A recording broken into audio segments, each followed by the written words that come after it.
ইমাম হুসেনের কাছে বলতেছে কান্দিয়া, সাত রাত্র 9 দিন গিয়াছে চলিয়া, সোনের দুগ্ধ শুকাইয়াছে পানির লাগিয়া।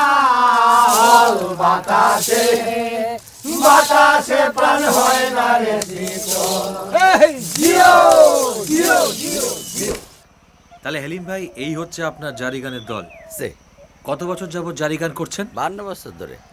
ওয়াও, কি বলেন কি! হ্যাঁ, আমি যখন বিবাহ করি তখন আমার স্ত্রী আমারে বলে যে আপনি দিনে বেড়াইতে যে সময় ঘুমান আপনার পাগুলি তাল দেয়, আমি কিন্তু টের পাই না।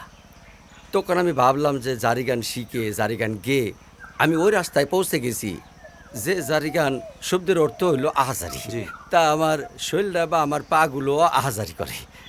হ্যাঁ আউটস্ট্যান্ডিং, হ্যাঁ। ভাবা যায় না।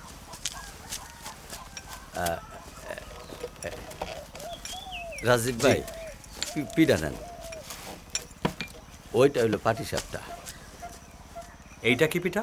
ওইটা নকশি পিঠা, নকশি পিঠা। এটা কি? ওইটা হইলো আন্দেশা, আর ওইটা? ওইটা হইলো ওই মুখশলই, ওইটা পুলি, আর এটা? আর এটা হইলো তেলের পিঠা। বাহ, ওস্তাদ, আমার আপনার দলে নেন। আমি 5 বছর ধইরা লোকমান বয়াতির দলে গান গাই। বেশ ভালো কথা। লোকমান বয়াতি তো ভালো বয়াতি, সে আমার শিষ্য ছিল। আমার দলে জায়গা কোথায়? আমার দলে যারা আছে তাদের ঠিক মতো চালাইতে পারতেছি না। ওস্তাদ, আপনার পায়ে আমার জায়গা দেন। আজ থেকে আরে, আপনি আমার গুরু। খার সামনে কি করো? ওনারা তুমি চেনো? না, ওনারে তো ঠিক চিনলাম না। হ্যাঁ ব্যাত, উনি রাজীব ভাই, ঢাকা থেকে আসছেন। উনি কত বড় শিল্পী, যার সঙ্গে দেখা করার জন্য মানুষ ঢাকায় যায়, আর উনি এখানে নিজে আসছেন। তারে চেনো না? এক্সকিউজ মি, আমি একটু আসছি।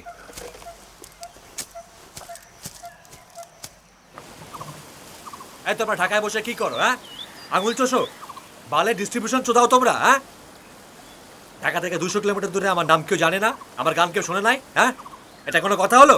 আনবিলিভেবল। এইসব বালে চাপাবাজি অন্য জায়গায় মারবা তোমরা। রাজীব হাসানের গান সারা দেশে পাওয়া যাচ্ছে, সিডি সারা দেশে হিট। এটা তোমার সারা দেশ। এইভাবে গাইয়া দায়ো চিন্তার কারণ নায়রে